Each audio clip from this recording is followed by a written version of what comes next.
Donc la lame méiose antère de lys. Donc je fais le tour de l'antère, donc c'est cette structure qui a une forme d'aile de papillon un petit peu, voilà, qui a une symétrie bilatérale bien marquée. Voilà, donc ça c'est l'antère. Ici vous avez la coupe transversale du filet, donc le filet c'est la partie de l'étamine qui tient l'antère. Donc on est dans l'androcée de la fleur. On va regarder ce qui se passe dans les loges polliniques. Donc je vous rappelle, ça c'est un sac pollinique.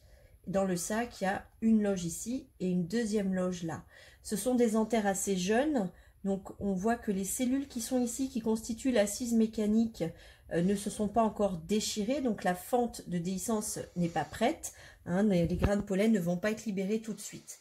Donc je suis sur cette lame, je vais aller sur la partie gauche et je vais zoomer au niveau des cellules qui sont ici. Donc je zoome encore davantage. Voilà. Donc là je suis dans le tégument du sac pollinique et là nous sommes dans une loge pollinique. Vous voyez que les cellules qui sont ici sont en train de faire des divisions cellulaires. Par exemple, là, on voit une anaphase, un début d'anaphase avec les deux lots de chromosomes qui commencent à se séparer. Ici, c'est peut-être une fin de prophase. On voit différentes figures de méiose. Là, on a deux lots qui commencent à se séparer aussi, donc sans doute une anaphase. Donc, on reconnaît des figures de méiose. Pour l'instant, on a une cellule avec les deux lots de chromosomes qui commencent à se séparer. Donc, on est en première division de méiose. Donc, ça, c'était pour ce premier exemple. Si je me décale et que je vais voir dans cette antère-là, je vais zoomer à nouveau. Je vois que j'ai une enveloppe, je ne sais pas si elle se voit bien parce qu'elle est très pâle, qui entoure deux cellules. Une cellule ici et une deuxième cellule là. On parle de dyade. En fait, une fois que la première division de méiose est réalisée, les deux cellules restent ensemble, enfermées dans une structure. Donc c'est une dyade. Là aussi, on voit l'enveloppe et les deux cellules enfermées. Donc des dyades, ça veut dire que la première division de méiose est réalisée. Ici,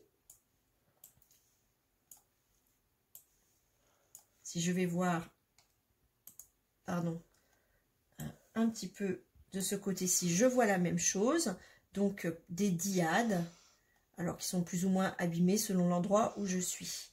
Et on va se décaler un petit peu plus loin sur la lame, voilà.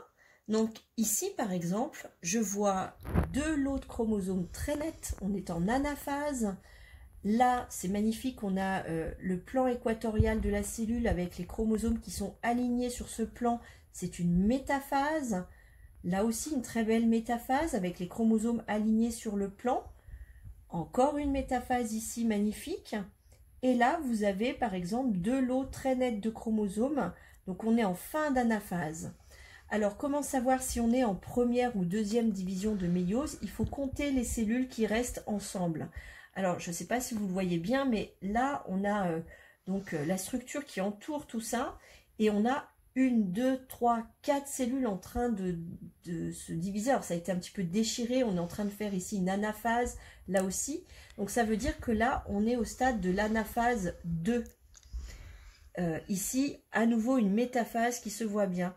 Donc, dans cette structure, on a en fait des cellules filles. Il y en a déjà deux à chaque fois. Donc, ce sont des dyades qui sont en train de faire la deuxième division de méiose et de former, du coup, les 4 cellules, donc les tétrades.